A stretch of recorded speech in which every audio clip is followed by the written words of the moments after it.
Di awal film, kita langsung diperlihatkan kepada seorang pekerja yang sedang berada di suatu lokasi. Tapi aneh, tidak lama setelahnya, pria itu mulai lemas dalam sekejap serta tidak sadarkan diri. Lalu, scene berpindah lagi dengan menunjukkan sebuah kediaman yang berada di tengah-tengah perdesaan.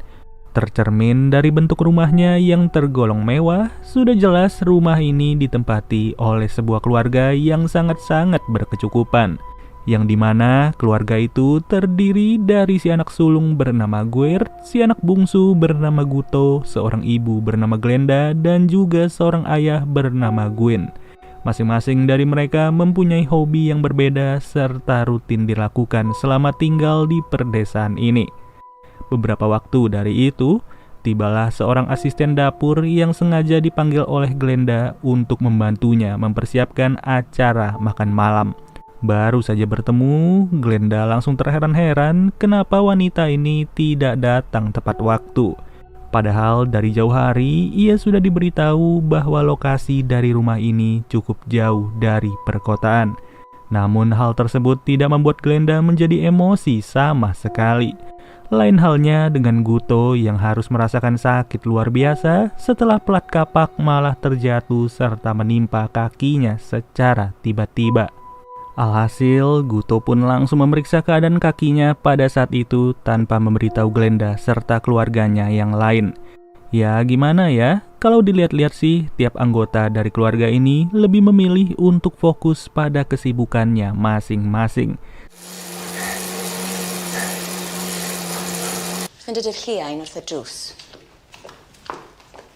Sedangkan si asisten yang bernama Kadi malah merasa ketakutan setelah mendengar suara tembakan.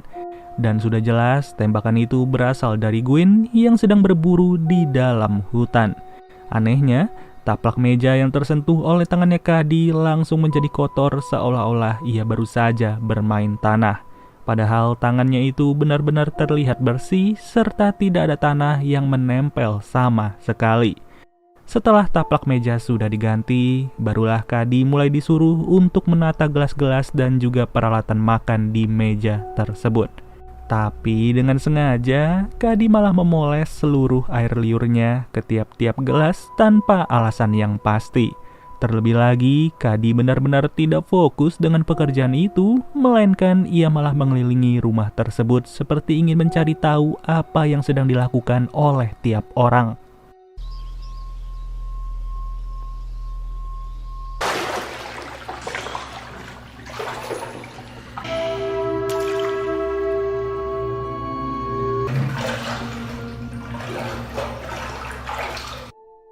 Dan pada akhirnya, meja itu pun berhasil ditata dengan rapi, meski sebenarnya cara penempatan yang dilakukan oleh Kadi tidak terlihat menarik di mata Glenda. Akan hal itulah Glenda mulai mempertanyakan keahlian Kadi sebagai seorang asisten dapur profesional. Tidak hanya dari segi penempatan gelas beserta piring-piring, tingkah laku Kadi benar-benar terlihat tidak profesional ketika Gwyn sengaja menyuruhnya untuk menguliti kelinci hasil buruan. Yang dimana seharusnya Kadi sudah terbiasa dengan hal tersebut. Tapi faktanya Kadi malah berlari keluar sampai-sampai Guert langsung berusaha untuk menenangkannya. Ya mau gak mau, ujung-ujungnya Glenda sendiri yang harus turun tangan untuk menguliti tiap-tiap kelinci yang sudah dibawa oleh Gwyn.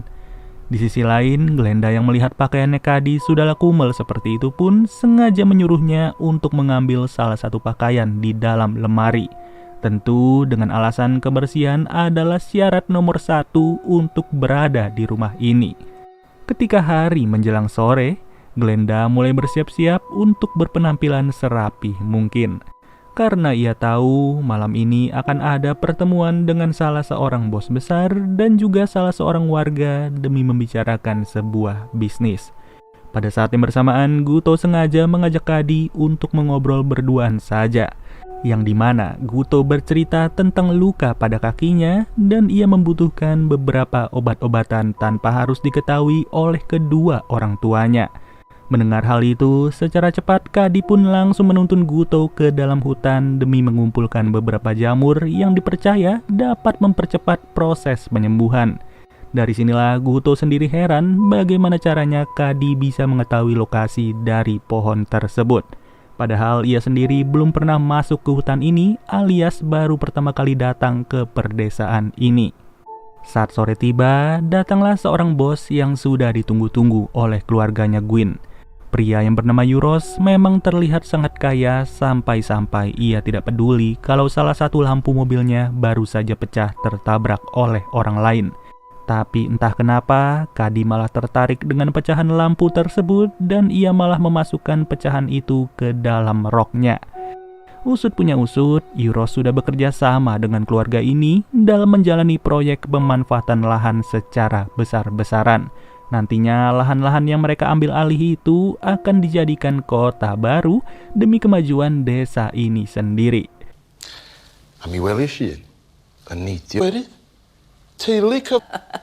Eiros? Bod yna ti? Bydden ni wedi dod â amryw o liwiau sy ti ond i gofyn. Ydych fi? Sy'n cadw dy frawd ni di? Singkat waktu, hari pun sudah berganti menjadi malam dan sebentar lagi acara makan-makan akan dimulai. Sambil menunggu beberapa persiapan, Yuros pun baru saja berkata bahwa salah satu lahan bersejarah yang disebut dengan nama Drais sudah diambil oleh perusahaannya. Padahal lahan itu dikenal akan manfaatnya bagi perdesaan ini dan dipercaya sudah memberikan banyak penghasilan bagi seluruh penduduk. Namun entah kenapa, Yuros bersama keluarganya Gwyn tetap saja nekat untuk mengambil alih lahan tersebut secara paksa. Seusai momen itu, datanglah seorang warga bernama Mair. Mair sendiri bercerita bahwa selama di perjalanan, ia sempat melihat sebuah mobil yang tercebur di danau. Tidak diketahui pasti apa penyebabnya, tapi yang jelas para polisi sedang berada di danau itu. Sebagai informasi, Mair ini sengaja diundang makan bersama untuk berbicara mengenai kepemilikan lahannya yang akan diambil alih oleh Yuros beserta keluarga Gwyn. Atas tujuan itu, Kadi pun langsung disuruh untuk mempersiapkan daging kelinci yang sudah dimasak. Tapi tidak ada yang sadar, Kadi benar-benar tidak tahan dengan daging kelinci itu sampai-sampai ia pun harus memuntahkan beberapa lendir ke dalamnya. Di situasi yang berbeda, Guto masih saja sibuk untuk memeriksa luka di kakinya yang terlihat semakin memburuk. Sambil terus menyantap jamur yang sudah dikumpulkan oleh Kadi, Guto percaya bahwa jamur itu bisa mengobati luka di kakinya. Beberapa saat setelahnya, makan malam pun sudah dimulai dan terlihat jelas kalau seluruh hidangan sudah disiapkan oleh Kadi. Sedangkan khusus untuk Gwert, ia harus menyantap daging setengah mentah dikarenakan ia sedang menjalani program diet khusus. Tentu hal tersebut tergolong aneh bagi adiknya sendiri sampai-sampai Guto tidak ingin lagi mengikuti acara makan malam ini. Yang dimana ia lebih fokus pada kesembuhan luka di kakinya dengan cara menyuntikkan tiap-tiap jamur sebanyak mungkin.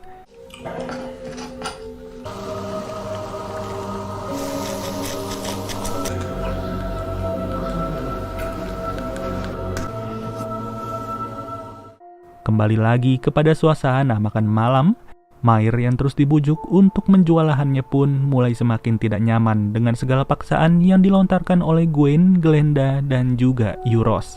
Lebih tepatnya, Mair menganggap bahwa lahan itu merupakan sumber pencarian bagi keluarganya serta tidak bisa diganggu-gugat. Di saat perbincangan masih berlangsung, Glenda pun sengaja untuk mempersiapkan hidangan tambahan. Sayangnya, hal aneh kembali terjadi ketika ia tidak sengaja menjatuhkan hidangan tersebut. Lebih tepatnya, Glenda melihat bercak-bercak tanah di lantai tepat setelah Kadi melangkahkan kakinya yang lagi-lagi terlihat bersih. Pada titik ini, Kadi bermaksud untuk mengantarkan sepiring makanan kepada Guto yang sedang berada di dalam kamar. Akan tetapi, Guto yang terus meminta bantuan pun langsung benar-benar dibantu oleh Kadi dengan cara menjilati luka di kakinya yang sudah digrogoti oleh belatung. Atas kejadian ini, bisa kita simpulkan kalau jamur itu tidaklah mampu untuk menyembuhkan kakinya Guto, melainkan malah memperparah kondisi kakinya sampai-sampai digrogoti oleh belatung. Seusai kejadian itu, Kadi bertindak seolah-olah tidak terjadi apa-apa. Bahkan ia juga sengaja menarik perhatiannya Guert sambil menuntunnya untuk pergi ke dalam hutan. Sedangkan Glenda masih saja sibuk merayu Mair agar ia tertarik untuk menjual tanahnya kepada Euros. Dari penjelasan ini, Glenda juga berkata bahwa perusahaannya Euros hampir memegang kendali atas seluruh lahan di perdesaan, termasuk sebuah lahan yang dipanggil dengan nama Dries. Mendengar hal itu, jelas Mair langsung memperingatkan Glenda untuk tidak mengusik lahan tersebut. Dan kali ini, Mair pun langsung beranjak pergi pada saat itu juga, dikarenakan ia tidak ingin hal-hal aneh mulai terjadi menimpa mereka semua. Di sisi lain, Guert sudah berada di dalam hutan bersama dengan Kadi yang sengaja menuntunnya untuk bertemu dengan Guto. Ternyata, Kadi sengaja menyuruh Guert untuk memotong kakinya Guto sebagai syarat untuk bisa bermesraan dengan Kadi.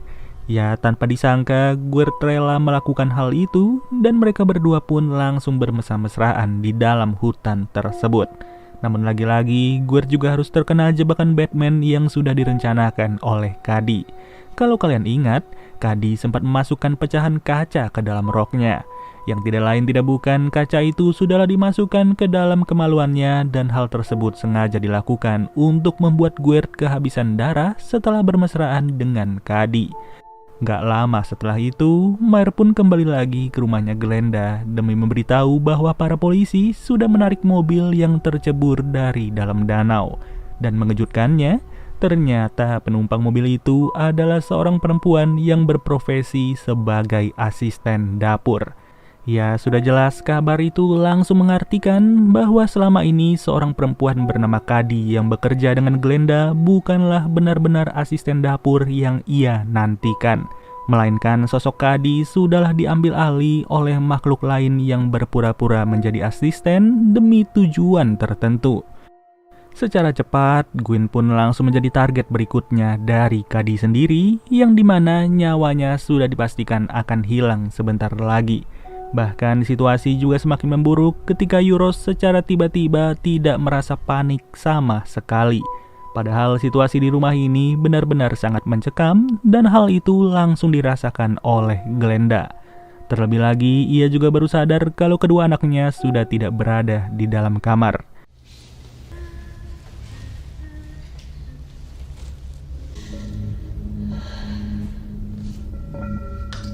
Di sisi lain, nyawa Gwyn tidak bisa lagi tertolong setelah telinganya sengaja ditusuk oleh Kadi sampai menembus ke otak. Alhasil dengan pasrahnya, Glenda pun masih diberikan kesempatan untuk melihat keberadaan dari kedua anaknya yang sempat hilang ke tengah hutan. Yang dimana hal itu justru semakin membuat Glenda menjadi stres sampai-sampai ia sengaja untuk menghidangkan kakinya Guto. Jelas hidangan itu sengaja disediakan kepada Euros yang selama ini menjadi otak dari pemanfaatan lahan. Ya, bisa ditebak, pada scene inilah Euros bukanlah lagi Euros yang sebelumnya, melainkan ia sudah dimasuki oleh makhluk lain demi menandakan bahwa Euros adalah orang yang serakah. Di titik ini, bisa dibilang Glenda baru sadar kalau keluarga mereka sudah mengganggu keberadaan dari suatu makhluk. Yang tidak lain tidak bukan, makhluk itu berada di sebuah lahan bernama Dries dan sudah menjadi sejarah bagi para penduduk di perdesaan ini. Maka dari itulah, Glenda pun sengaja untuk langsung menodongkan sebuah shotgun ke wajahnya Euros yang sudah kekenyangan. Dengan kata lain, hal itu menandakan bahwa seluruh kegiatan balas dendam sudahlah berakhir dan Glenda pun langsung mengakhiri hidupnya sendiri dengan menyayat lehernya.